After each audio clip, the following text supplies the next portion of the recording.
So hello YouTube. Yeah, excuse the mess, let me just fix that. There we go, now you can see most of it.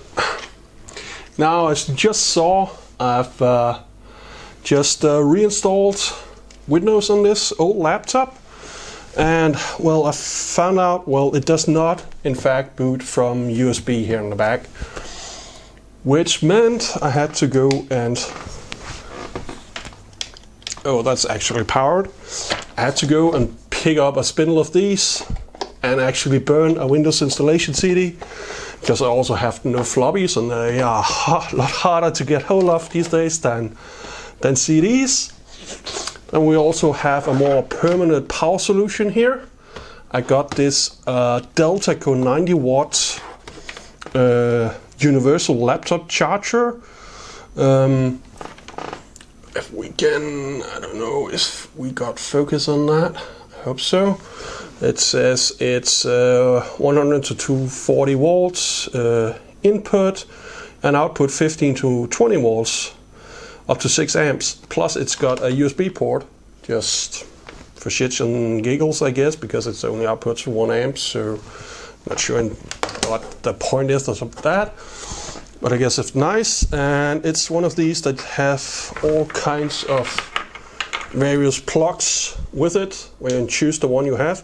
Although be aware, this particular one, the voltage it outputs is actually determined by the plug. It says here on the plug that this is a 19 volt plug. This is a 19.5 volt plug. This is a 20 volt. There should be a 15 in here somewhere as well. I can't actually find the 15 volts, so it says it can go down to 15 volts, but I don't see any of the supplied plugs that actually supplies that. Anyway, luckily there was one that fit my Acer Travelmate here with the right voltage. Also I have a PS2 keyboard connected here, because that's the only way to get into the BIOS. You need a keyboard. The built-in keyboard is not working, and you can only get it in through this. You can use a USB keyboard when it gets into Windows, but not before that. That's only in Windows. So we've got it up and running more or less. I'm running without the battery because I found, yes, when you supply the right voltage through the power plug, it does in fact charge, and it seems to hold the charge for a while you're using it, at least. As if you just charge it up, unplug it, and then try using it, yeah, it'll run for like half an hour or something. But if you just let it sit, switched off, this battery will just drain itself. Within a few days, 1 week tops, this is completely flat again. So we're not going to be using the battery right now. This will be needing either a replacement or a complete rebuild at some point. So I don't have that in there right now. What else? Yeah, so we know the CD drive works. Yeah. The main thing, the main trouble with this right now, other than the battery, but that's kind of expected, is that the keyboard does not work at all. So we need to get into this. Now, I'm hoping this is a fairly simple fix. If not, this will probably end up in a separate video fixing this. There is a few keys that's kind of glued back on or something that are not connected quite right. We might want to try and fix that. I know I have looked under one of these keys and I know the kind of style, and I think I can 3D print some replacement parts to get these working again. I tried that with my sisters well, while I was fixing that, and I saw a key was popped off, and I kind of got it working, but it didn't quite get it perfect before she came and picked it up, so she didn't get that fix. But yeah, I think that's possible. Anyway, what we need to do now is have a look inside and see what the hell is going on with that keyboard. So I think we need to remove some screws on the bottom here. Let's just let's pop out all the stuff we don't need. So the CD-ROM drive. Put that up on the shelf back here. Is there anything more we can pop out directly? I think the rest is screwed in. Okay, so let's see what we can do here. We need a Phillips bit of some sort. Where the hell are those? Here. That one. Maybe a little bit large. Yeah, I think the larger one, so we don't strip anything. So let's just remove these expansion plates here. Let's see what's underneath those. So this is, I don't know what that is. That's interesting. Some sort of card for something. We'll remove that a little later. In here should be the hard drive, I think.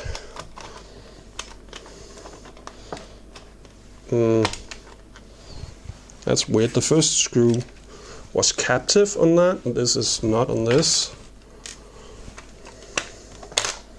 So that comes off.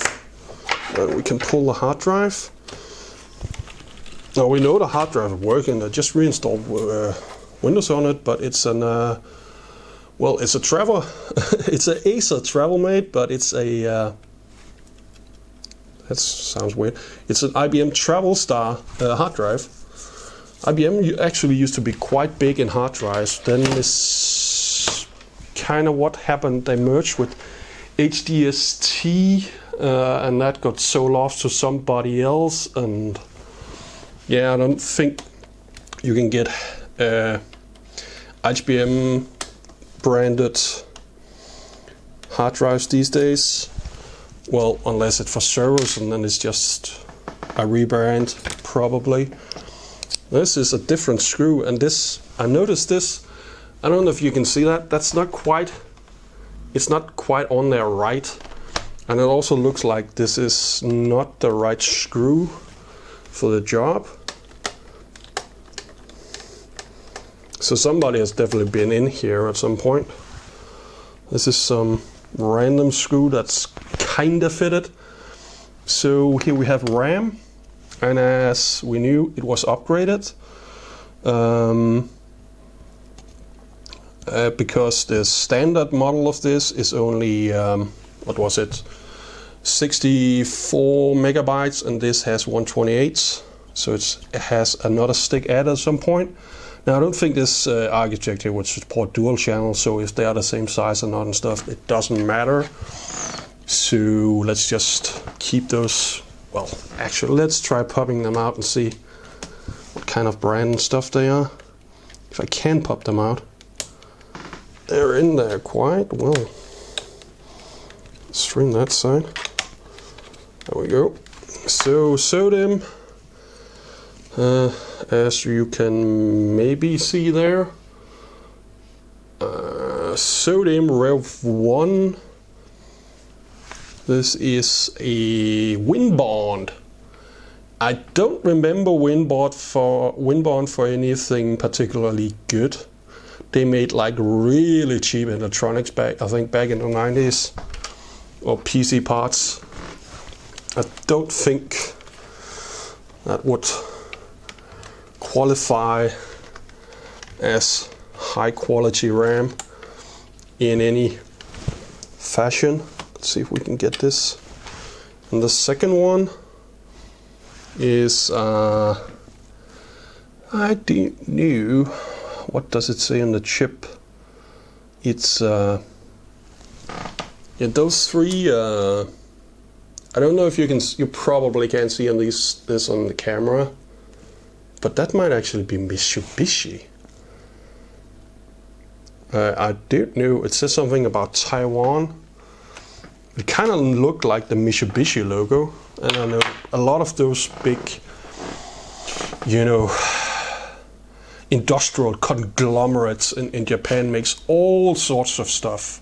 So that might be, I didn't know if they ever made something like that, but maybe. And finally, let's see what the hell this little card here is. Because that's... I have no idea what this would be down here. Oh, do not drop the screw into the machine, please. Thank you. Let's see if this comes out now.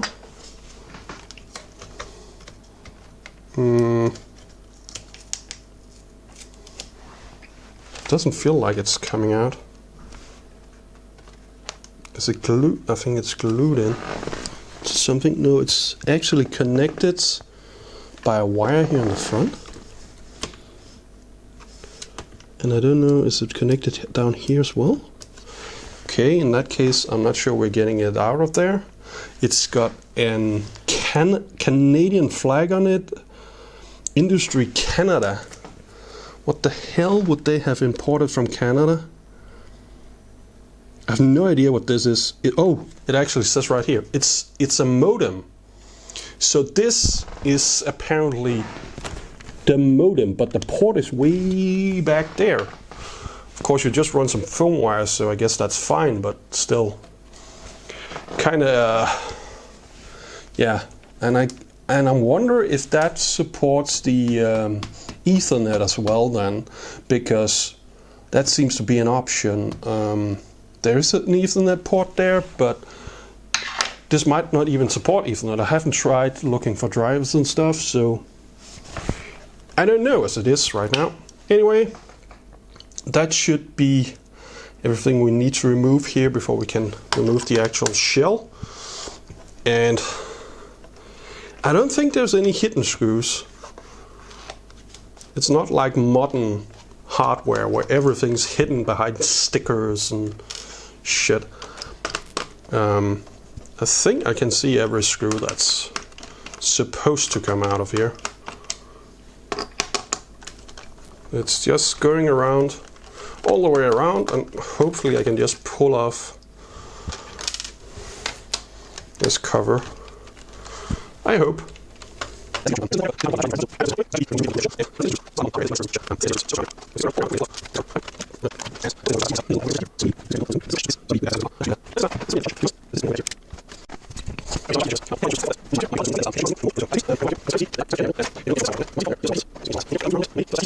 Now the other option is removing the keyboard from the top, because if we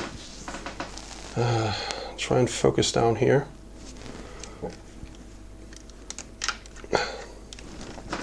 you see there's kind of this clip here that was underneath that corner piece I took off, and that's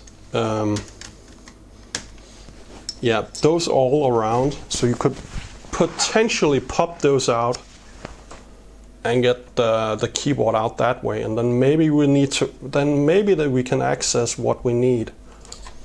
Because the thing is, does the keyboard actually lift if I do that?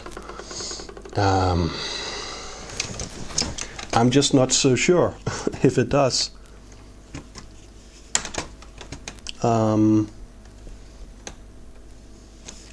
Yeah, that's probably the next step to try, because I don't think I'm getting in from the bottom as it is right now. So let's try a couple of those clips, and if that doesn't work, honestly, I'm probably just gonna leave it as it is.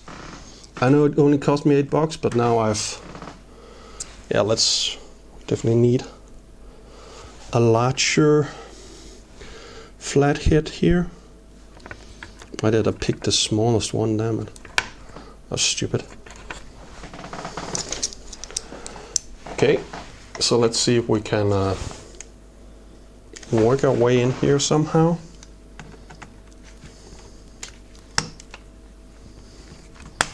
I mean, that's pretty close to actually breaking free right here. But only close. I mean, I can definitely get this piece off, because that's like the corner piece on the other side. And then maybe you can get this whole middle assembly off. That actually slides right off. And that's got a small connector there. And now this is loose. So if we can just get this to pop free. We're halfway there. Really?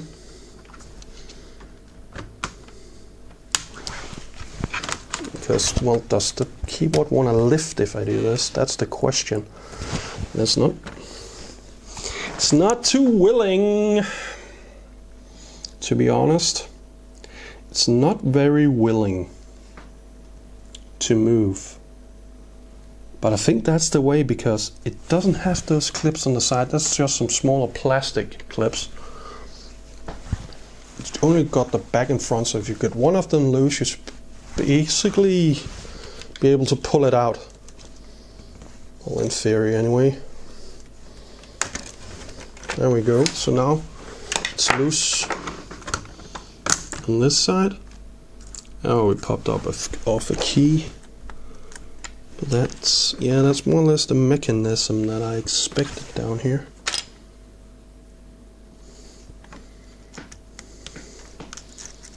Though it's not easy to getting them back on.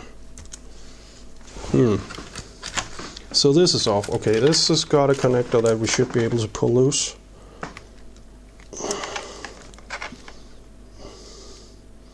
That's just some programmable buttons or something here that doesn't matter, so I'm not concerned about breaking this at all, to be honest. At least for function, that doesn't matter at all. Then we have, it's kind of loose here, but not on the sides. Well, now it is on this side. Yeah, I think this must be the way to get down there. There's one more clip here. We just kind of need to work past. It's all loose there. It should be easy on the other side now, because we can pull it this way. And there we go. And now we have the problem. This ribbon cable was not connected at all. So if that's just popped out through years of use and, you know, carrying it around and stuff, vibrations, or if it,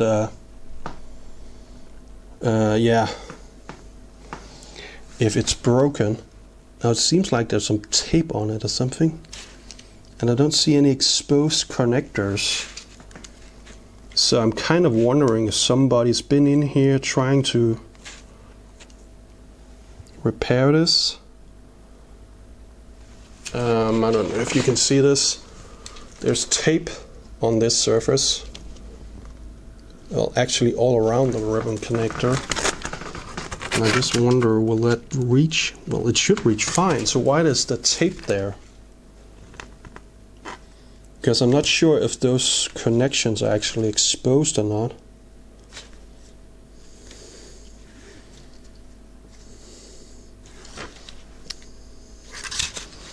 They don't really look exposed to me, but it's with this weird green color, so it's definitely been, somebody's done something to this. That is not supposed to fit in there like that. I'm 99% sure that is not how this is not supposed to have this tape here on the end. I'm now, maybe I know why it's the case. I think somebody else tried to repair this. Okay, this is gonna be really hard to pick up on camera, but I'm gonna try and see if we can get the money shot here. Let's see if we can get focus. We cannot get focus. Yeah, we can't go that close. So if I can catch the light just right here, you might be able to see what I'm seeing. This connector here, I bend it in the light. Yeah, can you see that line going across right there? Right there. It was shiny just before. Not that one, but just that crooked thing there.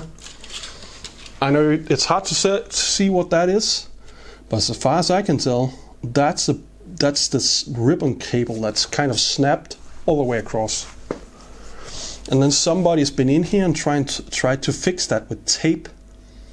But of course the electrode connections would probably not be intact. And in the process of doing so, they've actually covered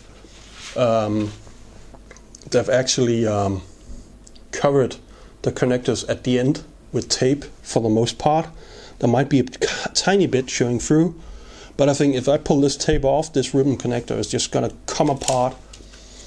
So that's a bummer, because honestly I do not have the skills to fix this as it is. You will need to get a ribbon cable that will actually fit this in. You'll want to replace the whole thing, and you will need to solder it in here. You need one that actually has this exact configuration. And then, yeah, the other thing is you could run wires. Each of these connections, there's, let's see, somewhere between 15 and 20 connections. You could remove this connector here and actually run wires down there. But yeah, so that's such bad. And yeah, and we can see this is the heat sink. So now we're in here. We could maybe unscrew this, and then maybe we could actually get it apart entirely. And then there is this thing, which I spotted in the first video. Do anybody have any guesses as to what this is?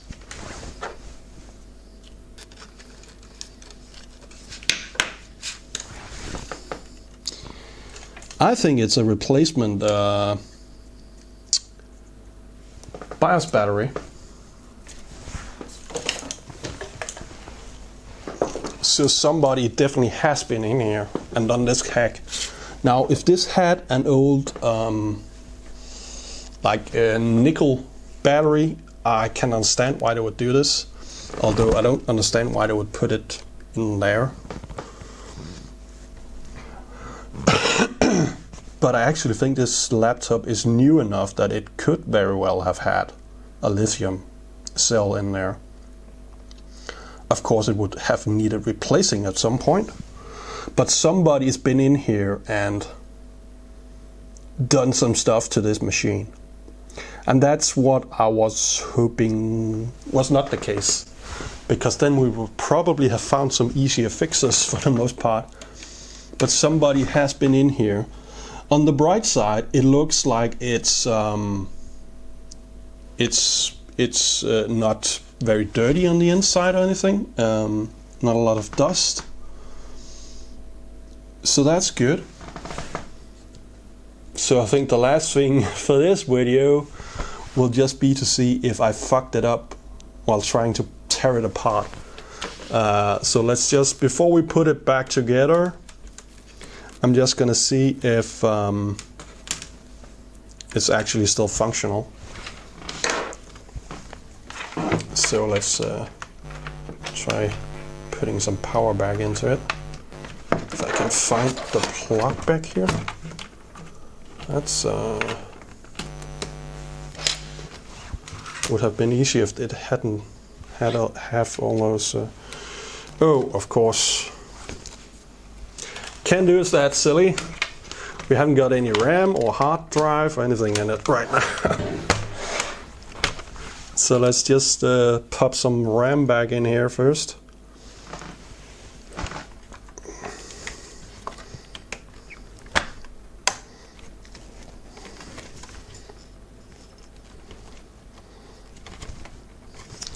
That's not really wanting to pop on this side.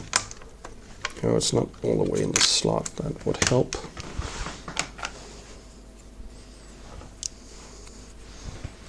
And this one down into the slot.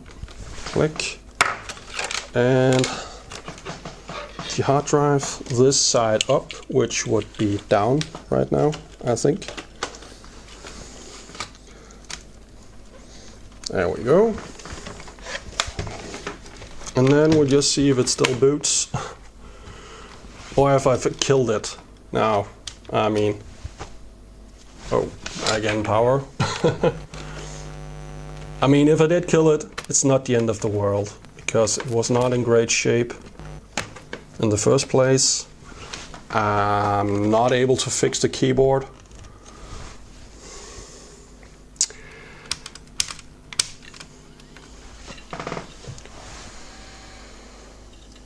But it would be nice to have around.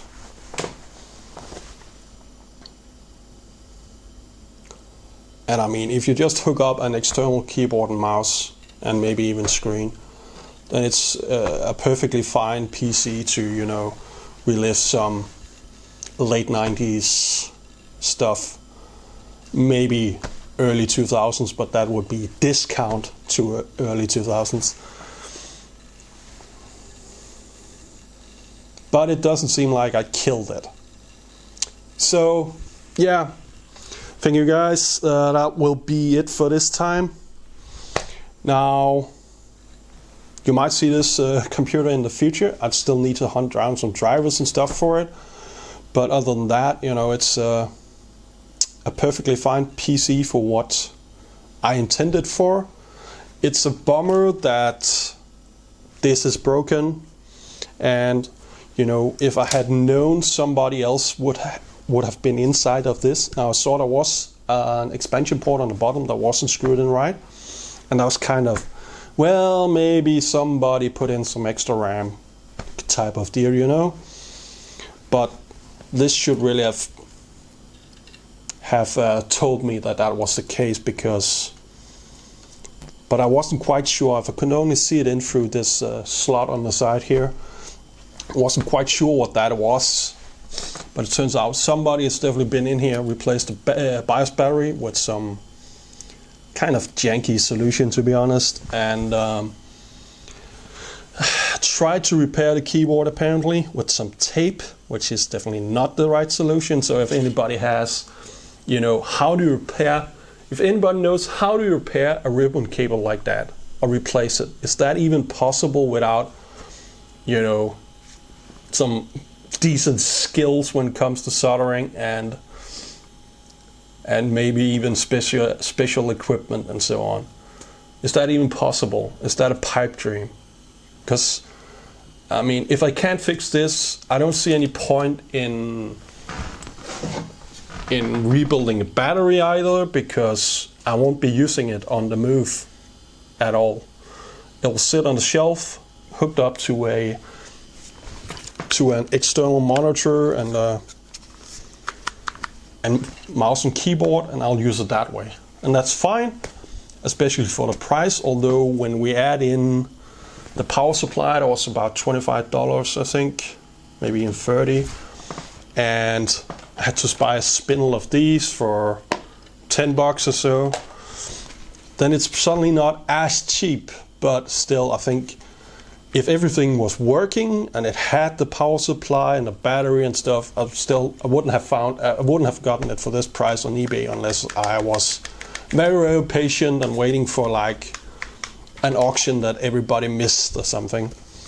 Because otherwise, you know, in good condition Windows 98, 95 PCs, they're kind of getting up there. They're kind of getting, I don't know if I would say collector's items, but you know, somebody that, you know, there's kind of a demand for them, it seems.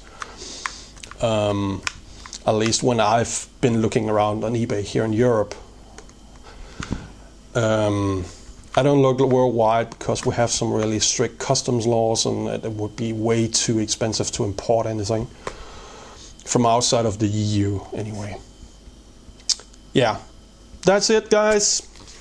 Like that video, just hit that subscribe button, and then we'll see you next time.